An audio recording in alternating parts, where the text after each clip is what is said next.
My name is Chloe, and the day my stepmother sold my late mother's wedding ring was the day she destroyed our family. My mom passed away when I was 12. Before she died, she told me that one day the ring would belong to me. My father promised he would keep it safe until I was older. A few years later, he married Linda. At first, she acted kind, but it didn't take long before she started treating everything that belonged to my mom like it didn't matter. Family photos disappeared from the walls.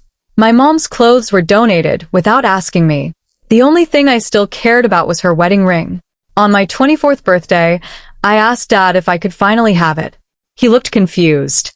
Then he turned to Linda and asked where it was. She smiled and casually said, "Oh, I sold it months ago." I thought she was joking. "You what?" I shouted. She rolled her eyes and said, "It was just an old ring sitting in a drawer.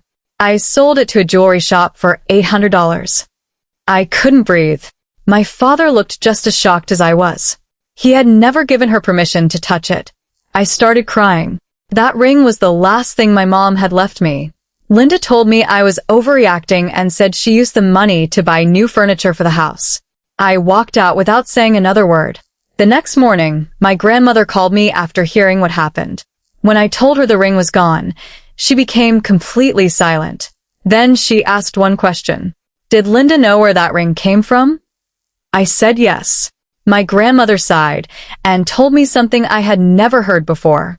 The ring hadn't originally belonged to my parents.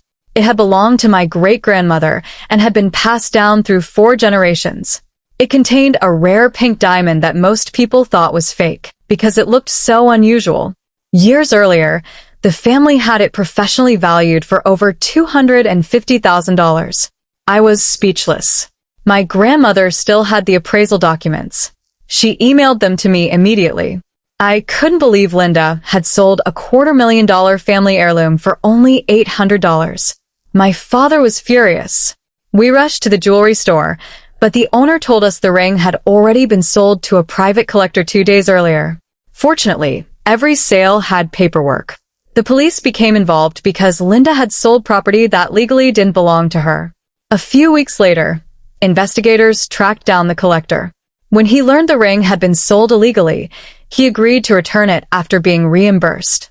My father had to pay the full market price to get it back, and Linda was forced to repay every dollar she had received from the sale, along with additional legal costs. Their marriage didn't survive. Dad admitted he should have protected Mom's belongings instead of letting someone else control them. A month later, he placed the ring in my hand for the first time. "Your mother wanted you to have this," he said quietly. I looked at the ring through tears. It wasn't valuable because of the money. It was valuable because it was the last promise my mom had ever made to me. Linda lost far more than a marriage that year. She lost the trust of everyone who knew what she had done. And I learned that some things can never be replaced, no matter how much money they're worth.